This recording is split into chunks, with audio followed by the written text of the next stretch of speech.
भारत का एकमात्र ऐसा मंदिर जिसके दरवाजे से खून निकलता है, एकमात्र ऐसा मंदिर जहाँ कोई प्रतिमा नहीं है, एकमात्र देवी मंदिर जहाँ माता को साल में 3 दिन मासिक धर्म होता है और इस दौरान आसपास के नदी और तालाब का पानी खून जैसा लाल हो जाता है। इस घटना के पीछे वैज्ञानिक कारण है यह देवी माँ का चमत्कार। सबसे हैरान करने वाली बात यह है कि यहाँ देवी की मूर्ति की जगह उनकी योनि की पूजा की जाती है, जो सृजन और मातृत्व का प्रतीक है।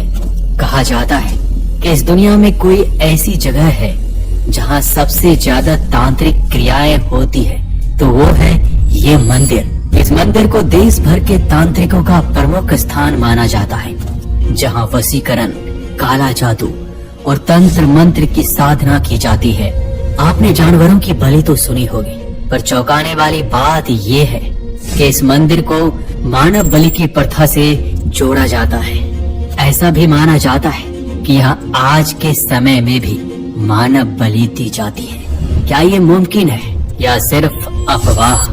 इस मंदिर के कपाट खुलने से पहले हर दिन देवी को एक पशु की बलि दी जाती है। इस प्राचीन परंपरा के पीछे क्या रहस्य है?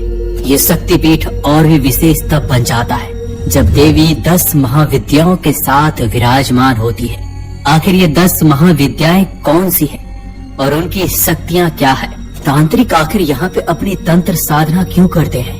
ये भी कहा जाता है कि जब तक तांत्रिक विद्या कोई भी तांत्रिक पूरी तरह से सीख ना ले, वो मंदिर के अंदर प्रवेश नहीं कर सकता, नहीं तो उसके साथ बहुत बुरा होता है। ऐसा क्यों? आखिर क्या है सच? दोस्तों, आसाम राज्य के गुवाहाटी में स्थित कामाख्या मंदिर 51 शक्ति पीठों में से एक माना जाता है। ये शक्ति उपासना अपने सबसे रहस्यमय और अनूठे रूप में होती है। ये मंदिर मातृत्व और सृजन का प्रतीक है, जहाँ देवी कामाख्या की पूजा विशेष रूप से की जाती है। इस मंदिर के निर्माण का इतिहास भी उतना ही रोचक और रहस्यमय है। एक समय ऐसा भी आया जब माँ कामाख्या ने आसाम के राजवंश को शाप दे दिया, जिससे आज भी उनके वंशजों का मंदिर में प्रवेश वर्जित है। ये मंदिर तांत्रिक साधना का गढ़ है। यहाँ तंत्र और भक्ति का अद्भुत संगम देखने को मिलता है। देवी के दर्शन के लिए हर साल हजारों श्रद्धालु और तांत्रिक यहाँ आते हैं। कामाख्या मंदिर अपने आप में कई रहस्यों को समेटे हुए है। देवी के मासिक धर्म, बलि प्रथा, नदी का लाल होना, तांत्रिक क्रियाएं और 10 महाविद्याओं का उपासना से जुड़े ये रहस्य इसे भारत के सबसे खास और रहस्यमय स्थलों में से एक बनाते हैं। आइए इस अद्भुत और रहस्यमय स्थान के सफर पर चलते हैं, जहाँ भक्ति, श्रद्धा, तंत्र की अनोखी दुनिया आपका इंतजार कर रही है। इस डॉक्यूमेंट्री में आपको उन रहस्यों से परिचित करवाएंगे जिन्हें सदियों से गुप्त रखा गया। जिस प्रकार भगवान शिव प्राणियों के कल्याण हेतु विभिन्न तीर्थों में अवतरित हुए, उसी प्रकार अनंत कोटि ब्रह्मांड नायिका समस्त प्रपंचों की आधार शक्ति भगवती भी विभिन्न प्रकार की लीलाएं करते हुए विभिन्न तीर्थों में पाप नाशनी रूप में अपने भक्तों पर अनुग्रह करने हेतु अवस्थित हैं। इन सभी तीर्थ स्थानों को शक्तिपीठ के नाम से जाना जाता है। उन्हीं में से एक है माँ कामाख्या मंदिर। ब्रह्मा जी ने एक से अनेक भुजाओं का विचार करते हुए मानव सृष्टि का विस्तार करने के लिए अपने दक्षिण भाग से मनु तथा अपने वाम भाग से शतरूपा का उत्पन्न किया। मनु और शतरूपा के संयोग से 2 पुत्रों तथा 3 कन्याओं की उत्पत्ति हुई। 3 कन्याओं में सबसे छोटी कन्या प्रसूति का विवाह मनु ने प्रजापति दक्ष से कर दिया। दक्ष ब्रह्मा जी के मानस पुत्र थे। राजा दक्ष ने ब्रह्मा जी से प्रेरणा पाकर सहस्त्रों वर्षों तक आराधित भगवती शिवा की आराधना की और उनके उपस्थित होने पर उनसे अपने घर में पुत्री के रूप में जन्म लेने हेतु वरदान मांगा। तब भगवती ने राज दक्ष से कहा, प्रजापति दक्ष, पूर्व जन्म काल में भगवान शिव ने मुझसे अपनी पत्नी के रूप में प्राप्त करने की इच्छा व्यक्त की थी, अतः मैं तुम्हारे घर में तुम्हारी पुत्री के रूप में अवतरीण होकर भगवान शिव से विवाह करके उनकी पत्नी बनूंगी। लेकिन तुम्हारे इस घोर तपस्या का पुण्य छीन होने के कारण जब तुम्हारे द्वारा भगवान शिव और मेरा अपमान होगा, तब मैं आप सहित संपूर्ण जगत को विमोहित करके अपने धाम को प्रस्थान कर जाऊंगी। ऐसा कहकर भगवती अंतर ध्यान हो गई। कुछ समय व्यतीत होने पर भगवती शिवा ने प्रसूति के गर्भ से जन्म लिया। उस कन्या का नाम दक्ष ने सती रखा। बाल सुलभ क्रीड़ाओं से सती अपने पिता दक्ष और माता प्रसूति के मन को आनंदित करते हुए उनकी तपस्या का फल उन्हें प्रदान करने लगी। धीरे धीरे सती बड़ी हो गई और प्रसूति तथा दक्ष के मन में उसके विवाह का विचार उत्पन्न हुआ। शुभ समय देखकर दक्ष ने स्वयंवर का आयोजन किया, जिसमें भगवान शिव के अतिरिक्त सभी देव, दानव, यक्ष, गंधर्व तथा ऋषि मुनि आदि उपस्थित हुए। भगवान शिव को राजा दक्ष ने शमशानवासी भिक्षुक मानकर आमंत्रित नहीं किया, अतः शिव विहीन स्वयंवर सभा को देखकर सती ने वरमाला भूमि को समर्पित कर दी। उनके ऐसा करते ही भगवान सदाशिव अंतरिक्ष में प्रकट हो गए और वरमाला उनके गले में सुशोभित होने लगे। इसके बाद भगवान शिव अंतर्ध्यान हो गए। तब ब्रह्मा जी के कहने पर राजा दक्ष ने भगवान शंकर को बुलाकर सती के साथ विधि विधान से उनका विवाह कर दिया। उन्होंने ये विवाह तो कर दिया, लेकिन वो शिव और सती से द्वेष भावना मन में रखने लगे। इसी द्वेष भाव के कारण उन्होंने एक विशाल यज्ञ का आयोजन किया, जिसमें उन्होंने सभी देवताओं को आमंत्रित किया, लेकिन ना तो सती को ही बुलाया और ना ही भगवान शिव को। जब नारद जी से भगवान शिव और सती ने राजा दक्ष द्वारा विशाल यज्ञ का आयोजन करने के संबंध में सुना, तो मोहब्बत सती ने भगवान शिव से यज्ञ में जाने की अनुमति मांगी। भगवान शिव के द्वारा इनकार करने पर सती ने अपना विराट स्वरूप प्रकट किया। उस समय भगवान सती 10 महाविद्याओं से घिरी हुई थी। उन्होंने भगवान शिव से कहा, मैं या तो आपको यज्ञ में भाग दिलवाऊंगी, अन्यथा यज्ञ का विध्वंस कर दूंगी। इस पर भगवान शिव ने उन्हें यज्ञ में जाने की अनुमति प्रदान कर दी। सती ने 10,000 सिंहों से युक्त स्वर्ण रथ में नंदी को सारथी बनाया और प्रजापति दक्ष के महल में पहुंच गई। वहां पहुंचने पर माता प्रसूति ने तो सती का स्वागत किया, लेकिन अन्य उपस्थित सगे संबंधियों ने उनका परिहास किया। सती यज्ञ मंडप में पहुंची तो प्रजापति दक्ष देवताओं के साथ यज्ञ कर रहे थे। जहां शिव का भाग ना देखकर सती क्रोधित हो गई और महाकाली का रूप धारण कर लिया। राजा दक्ष भी क्रोधित हो गए, अतः उसने भी सती को द्वेषपूर्ण और निंदित वचन कहे। तब सती ने अपने ही समान रूप वाली छाया सती को उत्पन्न किया और उसे यज्ञ कुंड में प्रवेश करके यज्ञ का नाश करने का आदेश दिया और स्वयं अंतर्ध्यान हो गई। यद्यपि सती स्वयं पल भर में करोड़ों दक्षों का संहार करने में सक्षम थी, लेकिन पिता की गरिमा को बनाए रखने के लिए उन्होंने छाया सती को उत्पन्न किया था। छाया सती सभी उपस्थित देवताओं को देखते ही देखते यज्ञ की अग्नि में प्रवेश कर गई। नारद जी ने यह समाचार भगवान शिव को दिया तो वो क्रोध और शोक से बेहाल हो गए। उनके तीसरे नेत्र से वीरभद्र प्रकट हुए, जो कालांतक यम के समान भयानक रूप वाले थे। वीरभद्र ने दक्ष का सिर काट डाला और यज्ञ नष्ट कर दिया। भगवान शिव साधारण पुरुष के समान शोक विहल हो रहे थे। उन्होंने छाया सती को अपने कंधे पर धारण कर लिया और उन्मत्त होकर तांडव नृत्य करने लगे, जिससे प्रलय की स्थिति उत्पन्न हो गई। तब भगवान विष्णु ने अपने सुदर्शन चक्र से सती के छाया शरीर के टुकड़े टुकड़े करने शुरू कर दिए। इस प्रकार सती के शरीर के 51 टुकड़े भूमि पर गिरे। जहाँ जहाँ वो टुकड़े गिरे वहीं वहीं शक्तिपीठ बन गए। सभी शक्तिपीठों में भगवान भोलेनाथ भी भैरव रूप में विराजमान हुए। कामरूप क्षेत्र में भगवती का महामुद्रा यानी कि योनि गिरा। उसी से कामाख्या महापीठ का जन्म हुआ। गुवाहाटी से करीब 2 मील पश्चिम में नीलगिरी अथवा नीलकूट पर्वत पर भगवती कामाख्या की प्रधान सिद्ध पीठ है, जिसे कामाख्या या कामाक्षा के नाम से पुकारा जाता है। कालिका पुराण के अनुसार इस स्थान पर सती की योनि गिरी थी, अतः यहाँ का प्रधान तीर्थ एक अंधेरी सी गुफा के भीतर स्थित योनि पीठ है। भगवान शिव यहाँ उमानंद भैरव के रूप में प्रतिष्ठित हुए। संपूर्ण भारत वर्ष में स्थित शक्तिपीठों में कामाख्या धाम ही सर्वश्रेष्ठ माना जाता है। विश्व के सभी तांत्रिकों के लिए वर्ष में एक बार जून माह में पड़ने वाला अंबुवाची मेला एक दैवीय वरदान है। ये पर्व सती का रजस्वला पर्व होता है। पुराणों और शास्त्रों के अनुसार सतयुग में यह पर्व 16 वर्षों में एक बार, द्वापर युग में 12 वर्षों में केवल एक बार तथा त्रेता युग में 7 वर्षों में एक बार मनाया जाता था।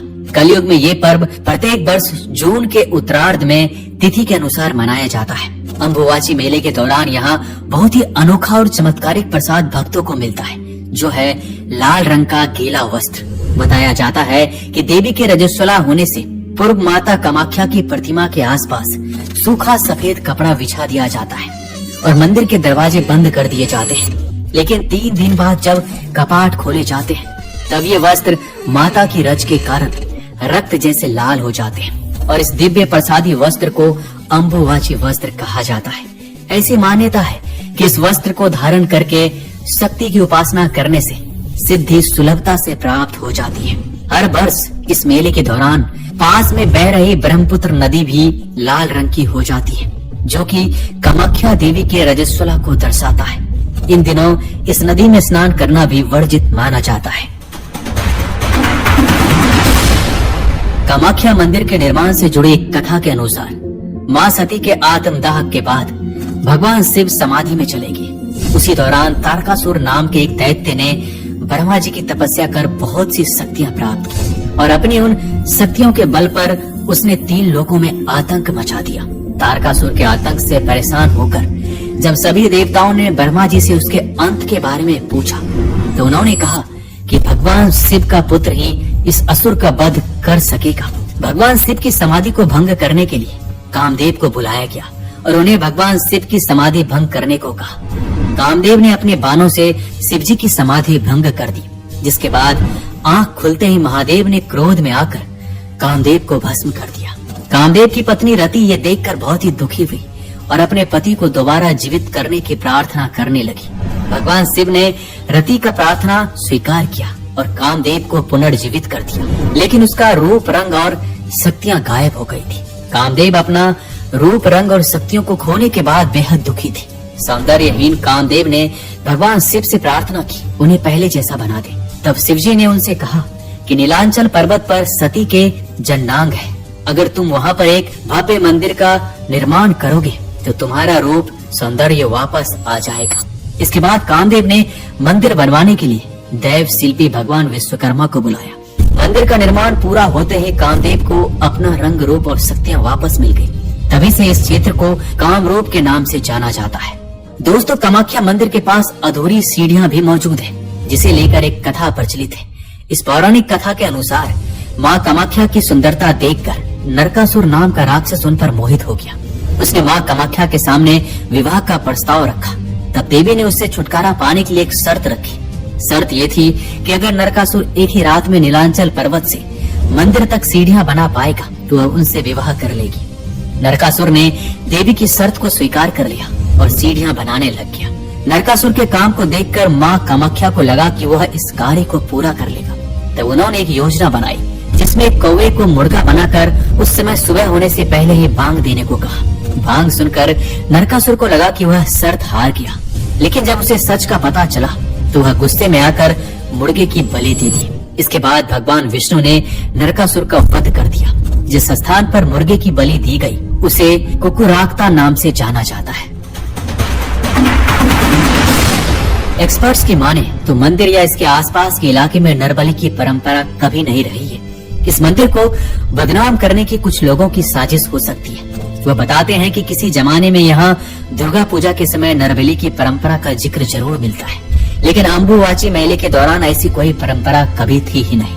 असम के एक कॉलेज में अंग्रेजी पढ़ाने वाले और कामाख्या एक समाज सांस्कृतिक अध्ययन पुस्तक लिखने वाले निहार रंजन मिश्र कहते हैं कि कुछ पौराणिक ग्रंथों में नरबलि की परंपरा का जिक्र अवश्य मिलता है, लेकिन वो परंपरा बहुत पहले ही खत्म हो गई। मेरा अनुमान है कि असम में 15वीं सदी में नव वैष्णव सुधारों के बाद इसे पूरी तरह खत्म कर दिया गया था।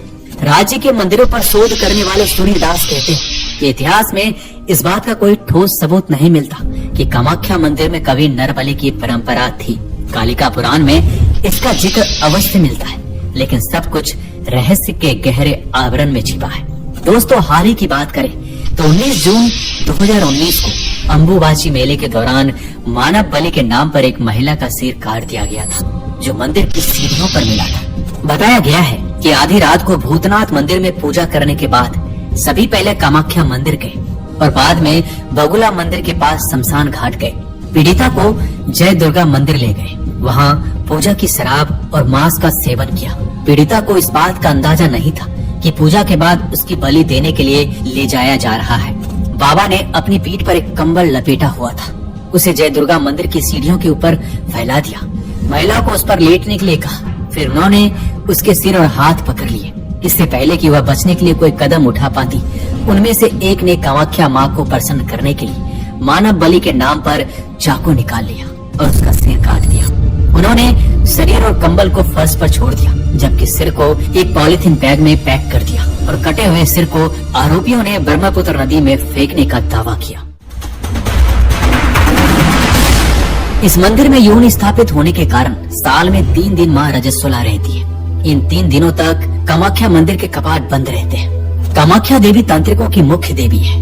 उन्हें भगवान शिव की नववधू के रूप में पूजा जाता है। मंदिर के कपाट खुलने के बाद कामाख्या में दूर दूर से साधु और संत तंत्र क्रिया करने के लिए मंदिर पहुंचते हैं। धार्मिक मान्यता के अनुसार जो भी भक्त अपने जीवन में 3 बार कामाख्या मंदिर के दर्शन कर लेता है, उन्हें सांसारिक भव बंधन से मुक्ति मिल जाती है। एकमात्र कामाख्या महासिद्ध पीठ की एक मान्यता ये भी है कि जो भी इस कलयुग में इस स्वयंभू सिद्ध पीठ में गंगा मैया का गंगा जल लाकर चढ़ाएगा और उसमें से थोड़ा सा जल महानदी ब्रह्मपुत्र में डाल देगा, उसको वाजपेयी यज्ञ का फल मिलेगा।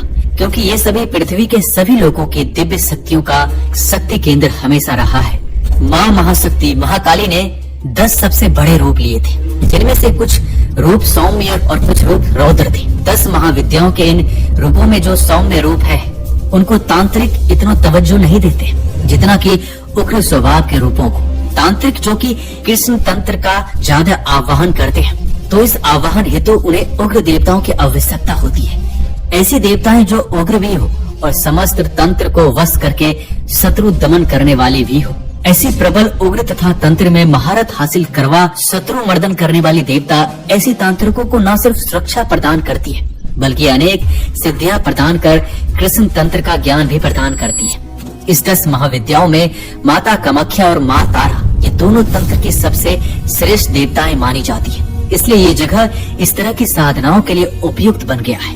ये दोनों ही न केवल तंत्र का ज्ञान प्रदान करती है, अपितु सारे प्रति तंत्र का विनाश भी करती है। इसलिए ये देवियां उनके तंत्र को बल देने की प्रमुख शक्तियां होने की वजह से इनका कृष्ण तंत्र साधना में इन दोनों पीठों का ही चयन करते हैं। ये भी कहा जाता है, जब व्यक्ति पूरी तरह तांत्रिक नहीं बन जाता, तब तक वो कामाख्या के सामने माथा नहीं टेकता है, नहीं तो देवी नाराज हो जाती है। यहाँ का तांत्रिक मेला अपने आप में रहस्यमयी है, इसलिए कामाख्या देवी मंदिर को सबसे शक्तिशाली मंदिर माना गया है। यहाँ बकरे या भैंसे की बलि देकर भंडारा करने से कामाख्या देवी प्रसन्न होती है।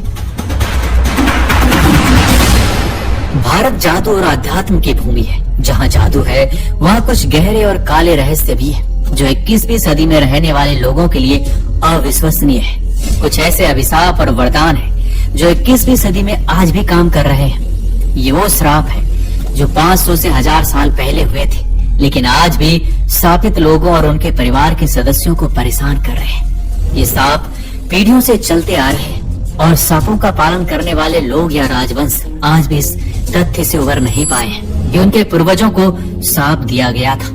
ये किंवदंती गुवाहाटी में रहने वाले लोगों को और कोच परिवार से जुड़े लोगों के बीच बहुत मशहूर है। कोच परिवार के श्राप की किंवदंती गुवाहाटी शहर का एक जाना माना विषय है। ये सांप इतना वास्तविक था कि आज भी ऐसा लगता है कि जैसे एक दिन पहले ही अस्तित्व में आया हो। कोच राजवंश द्वारा वर्तमान गुवाहाटी शहर पर शासन करने से पहले मुगलों ने कई बार शहर पर हमला किया और मंदिरों को नष्ट कर दिया।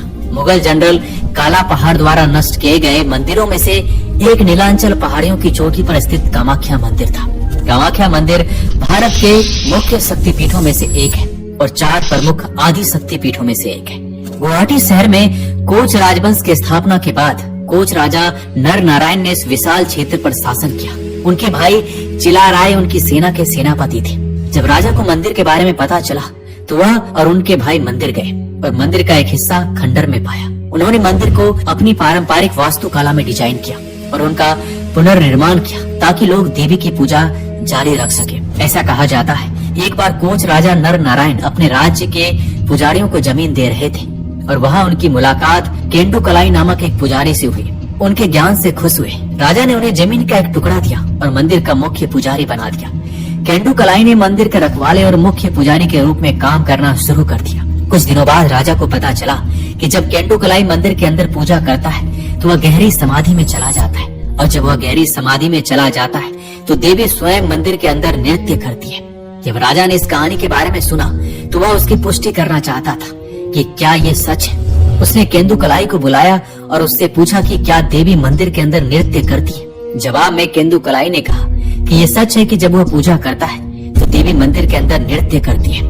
राजा नर नारायण और उनके भाई चिलाराय देवी के नृत्य का शुभ दृश्य देखना चाहते थे। केंदुकलाई ने उनके अनुरोध पर असहमति जताई और कहा कि वह राजा और उसके भाई चिलाराय को अनुमति नहीं दे सकते। राजा ने केंदुकलाई को रिश्वत दी और उसे सोने और जवाहरात की पेशकश की और पुजारी सहमत हो गया। राजा नर नारायण और उनके भाई चिलाराय रात में मंदिर गए। जब पुजारी अपनी दैनिक पूजा करने वाले थे, लेकिन नर नारायण और उनके भाई चिलाराय की योजना तब विफल हो गई जब देवी को पता चला कि वो गुप्त रूप से उनका नृत्य देखने की कोशिश कर रहे हैं। इससे देवी क्रोधित हो गई और उन्होंने पुजारी को पत्थर में बदल दिया और राजा और उसके भाई को श्राप दे दिया। देवी ने राजा और उसके भाई को श्राप दिया कि अगर वह, उसका भाई या उनका कोई भी परिवार का सदस्य कभी मंदिर परिसर में पैर रखेगा तो उसे भयंकर परिणाम भुगतने होंगे। देवी ने श्राप में ये भी कहा कि अगर वो नीलांचल पहाड़ियों के दर्शन भी कर ले तो उनका पूरा परिवार नष्ट हो जाएगा। उस दिन से लेकर आज तक कोच राज परिवार के किसी भी सदस्य ने कभी कामाख्या मंदिर का दौरा नहीं किया, न ही नीलांचल पहाड़ियों के दर्शन किए। जयपुर की महारानी गायत्री देवी, जो कि लोकसभा की सदस्य थी, उनको गुवाहाटी जाना था। जब उन्हें बताया गया कि वो गुवाहाटी हवाई अड्डे से कामाख्या मंदिर के दर्शन कर सकती है तो उन्हें तुरंत वो साफ याद आ गया। उन्होंने अपनी उड़ान रद्द कर दी। बाद में उन्होंने कलकत्ता हवाई अड्डे से सिलचर हवाई अड्डे के लिए उड़ान बुक की और फिर कार से गुवाहाटी पहुंची। महारानी गायत्री देवी राजा नृपेंद्र नारायण की पुत्री थी। राजा नृपेंद्र नारायण राजा नर नारायण के प्रत्यक्ष वंशज थे। कामाख्या मंदिर की दीवारें और स्तंभ अद्भुत मूर्तियों से सुसज्जित है, जो धार्मिक, सांसारिक, प्राकृतिक और ज्यामितीय विषयों को दर्शाती है। ये मूर्तियां मंदिर की सौंदर्यात्मक और ऐतिहासिक महत्ता को दर्शाती है। मंदिर की बाहर दीवारों पर भगवान शिव के विभिन्न रूपों को दर्शाया गया है। इनमें शिव के तांडव रूप और भैरव के अनेक रूप प्रमुख हैं। भैरव की मूर्तियां त्रिशूल, खटवांग और अन्य हथियार लिए हुए हैं। एक विशेष मूर्ति में शिव को वीणा बजाते हुए दर्शाया गया है, जो उनके संगीत कौशल का प्रतीक है। देवी गौरी और उमा की मूर्तियां मंदिर के बाहर दीवारों पर देखी जा सकती है। गौरी को अधखिले कमल के साथ दर्शाया गया है, जबकि उमा को दर्पण लिए दिखाया गया है। मंदिर के द्वार पर एक माँ और बच्चे का मूर्ति विशेष आकर्षण का केंद्र है। ये मातृत्व का प्रतीक है। अन्य मूर्तियों में महिलाओं को पानी लाते हुए, पुरुष को भोजन करते हुए और दैनिक जीवन के अन्य दर्शन दर्शाए गए हैं। मंदिर की सजावट में प्रकृति और पशु आकृतियों का महत्वपूर्ण स्थान है। कमल के फूल, बेल बूटे और गज सिंह जैसे डिजाइन मंदिर की बाहरी दीवारों पर उकेरे गए हैं। एक विशिष्ट आकृति में सिंह को मंगला कलश के पास दौड़ते हुए दिखाया गया है। ये शुभता और समृद्धि का प्रतीक है। कामाख्या मंदिर की मूर्तियां गुप्त कालीन कला और उड़ीसा शैली से प्रभावित है। मूर्तियों में भावनाओं और रसों का अद्भुत प्रदर्शन है, जो 9 रसों को व्यक्त करती है। स्त्री मूर्तियों में सजीवता और सौंदर्य का विशेष ध्यान रखा गया है। उनकी मुद्राएं और भंगिमाएं प्राकृतिक और आकर्षक है। मूर्तियों का आकार, अनुपात, सौंदर्य अद्वितीय है। कामाख्या मंदिर न केवल एक धार्मिक स्थल है, बल्कि ये कला, पौराणिकता और संस्कृति का संगम है। इसकी मूर्तियां भारतीय मूर्तिकला की श्रेष्ठता और तांत्रिक परंपरा का अद्भुत उदाहरण है। माँ कामाख्या मंदिर आज भी अपने अंदर कई ऐसे रहस्यों को समेटे हुए है, जिसका उजागर होना बाकी है। जैसे जैसे हम चमत्कार को समझने का प्रयास करते हैं, वैसे वैसे हम और भी राज के अंधेरे में धंसते जाते हैं। दोस्तों, क्या आप कभी कामाख्या मंदिर गए हैं? अपना एक्सपीरियंस हमें कमेंट बॉक्स में जरूर शेयर कीजिएगा। मिलते हैं एक नए डॉक्यूमेंट्री वीडियो में। अपना ख्याल रखिएगा।